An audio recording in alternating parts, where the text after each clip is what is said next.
कागलाई हेलमेट लगाइदिनु सक्नुहुन्छ। सर्वप्रथम त यहाँ सबैलाई हृदयदेखि स्वागत।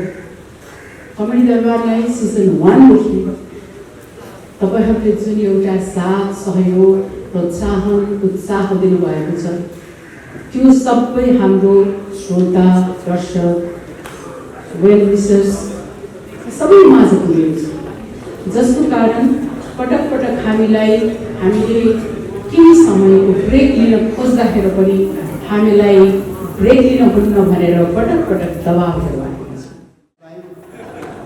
र यी दरबारका पुराना तथा नयाँ भारदारहरू साथै यो दरबारको तेस्रो बैठकलाई जनता माझ पुर्याउनका लागि यसको लोकप्रियता यसको चर्चालाई माया गरेर यहाँ उपस्थित आउनुभएका रहनुभएका सम्पूर्ण सञ्चारकर्मी साथीहरूलाई नमस्कार भन्न चाहन्छु।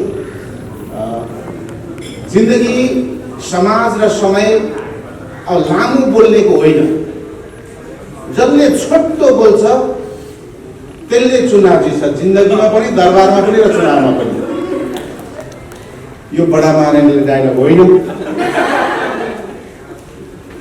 विकी अग्रवाल हामी सपना देख्थ्यौँ कि यस्ता भव्य शो गर्न पाइयोस्, यस्ता रियालिटी सोहरू जहाँ नयाँ नयाँ प्रतिभाहरू उत्पादन हुन्। हामीले कल्पना गरेको कल्पना मात्रै गरेको, तर यी नयाँ नयाँ कमेडी सो सफल हुँदै जाँदा मलाई के अर्थमा खुसी लाग्छ भने सपना देख्नुपर्छ र ती सपना आफूले पुरा गर्न सकिएन भने पनि अस्तित्वले ती महान मान्छेहरू उत्पादन गर्छ। विकी अग्रवालहरूलाई बधाई र धन्यवाद दिन चाहन्छु।